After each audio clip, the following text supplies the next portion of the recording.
est passé dans une autre catégorie là par rapport au premier essai. Salut à tous. Bonjour. Bienvenue sur Hotlap, la chaîne YouTube du circuit du Laquais. Ceux qui ont vu le premier épisode savent, on essaye les voitures du circuit en conditions de piste. Et aujourd'hui avec Étienne, on a décidé de passer un petit step. Bah ouais. Et de vous présenter Ferrari F8 Tributo. C'est parti.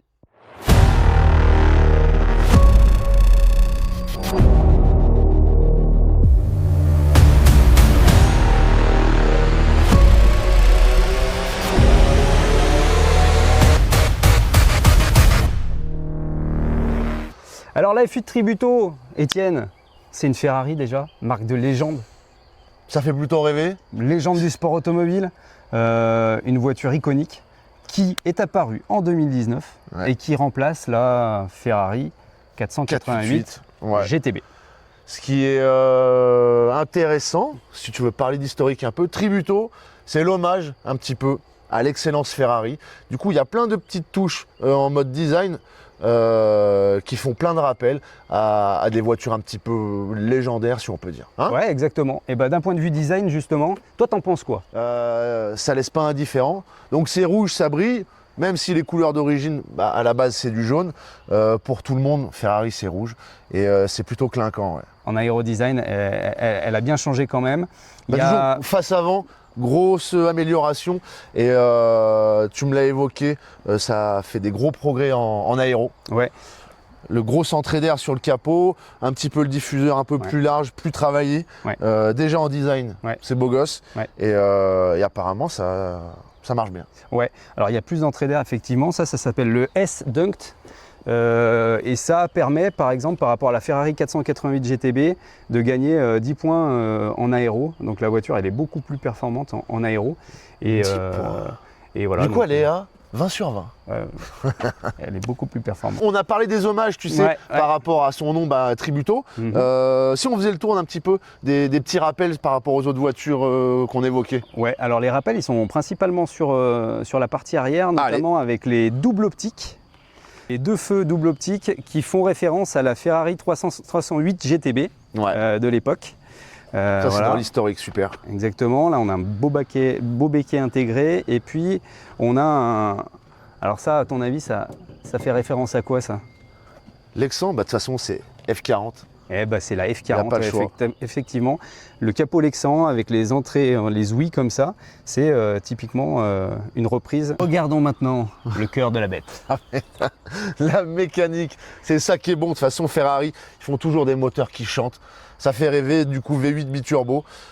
700. Petite info, excuse-moi, je te coupe, je suis désolé. Dernier full thermique de Ferrari. Ah oui. Après, ça passe à l'air hybride. Bon. Donc là, on a 720 chevaux. C'est une cylindrée de 3,9 litres et on a un couple de 770 Nm. Donc c'est un très beau moteur. D'autant plus que ce moteur, 2 ans de suite, il a été élu meilleur V8 du monde. Voilà, par... c'est pas rien. Alors c'est un organisme, je ne saurais plus exactement, mais il y a un concours et ce moteur, il a été parmi les meilleurs du monde. Voilà. Oh, okay. D'un point de vue performance, on peut dire que la voiture, elle fait le 0 à 100 en 2 secondes 9. C'est ce qu'on va vérifier tout à l'heure. On va regarder quand même. Si on va y arriver. Et puis, voir si on y arrive. Et d'un point de vue boîte de vitesse, on est sur une boîte, nombre de rapports 7 ou 8 rapports. 7 rapports. Hein, on garde le couple. Les rapports passent très rapidement et on garde le couple tout du long. Voilà, ça devrait être le assez impressionnant. Le truc que j'aime bien, moi, c'est parce qu'après, j'aime plus la mécanique, c'est qu'ils font toujours un joli bouchon pour tirer la jauge. C'est tout con, mais j'aime bien. Système de freinage d'origine. Si je me trompe pas, la voiture, elle est montée en céramique. Ouais. Et oui, Jamy, elle est montée en céramique d'origine. Pourquoi tu restes pas sur ma droite? C'est terrible ça. Et là, les micros, ils vont pas comprendre. Et là, pour un usage circuit. Donc céramique, c'est sûr, montage céramique. Voilà. Et pour un usage circuit, on est passé, on utilise ici des disques en acier. Mais ça, c'est pas vrai. Faut arrêter de dire ça. C'est pour un usage circuit. Et le carbone, il n'y a rien de mieux que sur un circuit. C'est juste qu'en exploitation. En endurance. Et non, mais c'est que ça met du temps à chauffer. Du coup, c'est pas efficace à froid les céramiques. Les aciers, ça marche bien tout le temps. Vu l'utilisation qu'on en a, il faut que ça marche bien tout le temps. Tu parles pas du coup, par contre, dans ton raisonnement là. Après, ça coûte un saladier, les céramiques, donc c'est sûr. Voilà. Ouais, je pense que ça rentre en compte aussi. Allez, on passe à l'intérieur. On regarde l'intérieur maintenant. On passe à l'intérieur. Allez, on passe à l'intérieur. Ça serait bien qu'on passe à l'intérieur. Je te propose de Passer à l'intérieur. Ah, déjà, l'Italie, ils aiment les sièges épurés, un petit peu les surpiqûres. Putain, ça me surprend d'aimer ça, tu vois. Il y a du carbone un peu partout. Et ce qu'on remarque tout de suite, peut-être, c'est ce volant. Alors là, on va retrouver le Manettino. Manettino. Le Manettino. On n'est pas en France, là, c'est Manettino. Le Manettino, si. Et qui va nous permettre de choisir les différents modes de conduite. Donc nous, celui qu'on va essayer, hein, on va essayer celui-là, hein, le mode race. Alors les modes de conduite, pour être un peu plus précis, c'est le niveau plus ou moins élevé des assistances par rapport à l'anti-patinage, correction de trajectoire. Il faut juste bien l'adapter en fonction des conditions et voilà. On dirait pas des turboréacteurs les trucs? Tributo. Pas turboréacteur. Ouais. Non, moi j'aime bien aussi ces palettes, ces grandes palettes, parce que par rapport à certaines GT, eh ben, effectivement les palettes sont un peu trop petites. Dès qu'on met de l'angle au volant, on n'arrive pas à les attraper. Là, on sent quand même qu'ils ont réfléchi. Et voilà, la position de conduite, elle est plutôt bonne. Non, c'est sûr. En tout cas, c'est joli, mais ça reste un petit peu loin de l'extrême modernité des écrans. À l'ancienne, moi j'apprécie un petit peu ce côté-là. Ouais. Moi, j'apprécie aussi un truc, c'est qu'en fait, en termes de visibilité par rapport aux autres supercars qu'on peut avoir, eh ben, on a une super bonne visibilité. On voit bien, c'est ça que tu veux dire. Ouais, on voit bien. Ouais. Bon, en tout cas, c'est une jolie charrette. Ça fait rêver Ferrari. Bah oui, ça fait rêver, mais bon, concrètement, on a envie d'essayer là. C'est parti. Allez. Allez hop. Allez hop. Allez hop.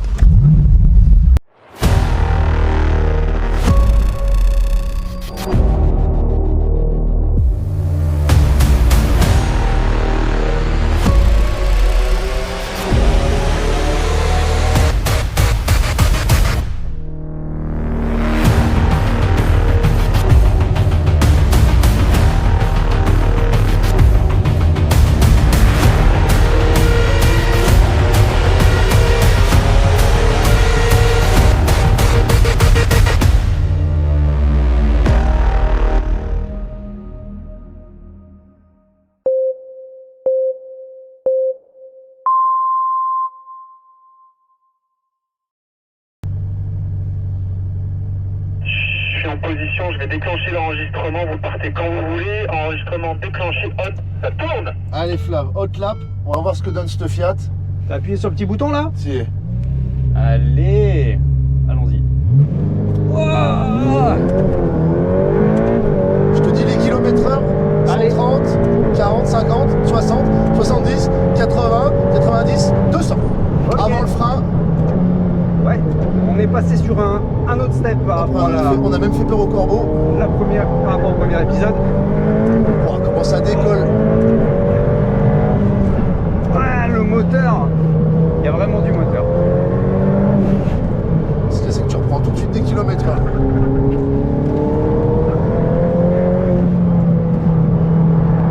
Ok, là on est limite du pneumatique de série. Hein.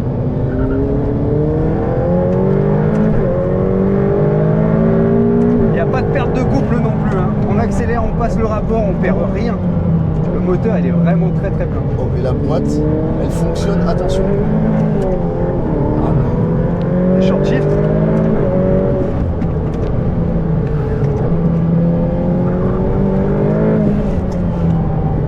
Je sens qu'il faut être souple sur la pédale de gaz quand même. Ouais. Tu me secoues comme un cocotier mec.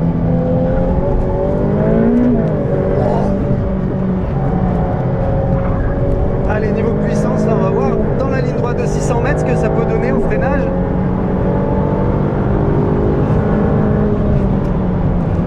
Ouais. Bah 2,18 mon Flav. Eh bah 2,18. Et bah écoute, tout de suite, en VMAX, et bah la GT3 elle est un peu aux fraises. Par contre tu sens que c'est pas un châssis vraiment course-circuit, ça reste une voiture de route. Mais en moteur, attention. Ouais, le plus impressionnant là, c'est le couple moteur boîte. Même le couple, hein, le couple puis les... Faut pas se faire avoir parce que tu te dis, ouais, attends, j'accélère progressif. Quand t'as les roues droites, tu dis c'est bon, j'en mets. Et en fait, tu peux même prendre du patinage, même si t'es déjà bien lancé.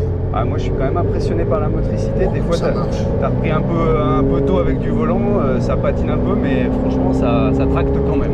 Et c'est pas piégeux. On dirait que...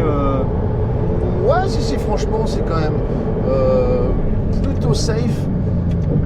Sur un circuit comme ça où ça tourne beaucoup.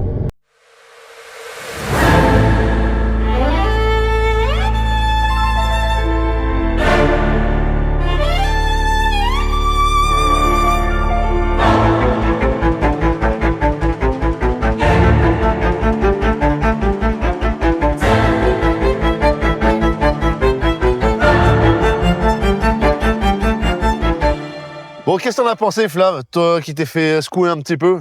Ouais, effectivement, tu vois, au niveau châssis, il y a eu plus de mouvement. Alors, les sièges sont pas des baquets, on est sur du semi-baquet, mais la voiture, il y a beaucoup plus de mouvement, en tout cas par rapport à la GT3. Ouais, alors moi, ressenti direct à chaud, un moteur de folie, ça marche vraiment fort. Et en châssis, moindre que la GT3, ça reste quand même une voiture de route, conception route, mais Ouais. surprenant en moteur, Ouais. il est plein. Partout. Et ça marche C'est vraiment impressionnant de puissance, et puis la boîte est vraiment très très rapide, très efficace, il y a du Il n'y a pas couple de tout temps le temps. mort, c'est... Donc le biturbo versus le flat 6, bah, c'est vrai qu'en termes d'efficacité, je comprends pourquoi ce moteur il a été élu pendant 2 années de suite meilleur moteur du monde, Ah, ça pédale. parce que c'est quand même super impressionnant. Très impressionnant. Ouais. Bon. Et niveau look, la voiture est quand même super belle, donc ça c'est un autre point Le luxe à personnel. l'italienne, hein, de toute façon, Ferrari, ils font rêver, donc... Alors, ce qu'on peut dire aussi, c'est que c'est la dernière Ferrari à moteur thermique qui a été présentée, puisqu'après la Full 296, on arrive avec l'hybridation. La voiture, elle a tendance à prendre quand même un petit peu de valeur. Donc, c'est peut-être une future voiture collector. Un peu coté, ouais, super. Hot Lap épisode 2, c'est terminé. Si cet épisode vous a plu, bah, vous savez ce qu'il vous reste à faire. Vous likez, vous partagez. Et puis nous, Étienne, on se revoit très vite À bientôt. dans un prochain épisode. Salut. Salut!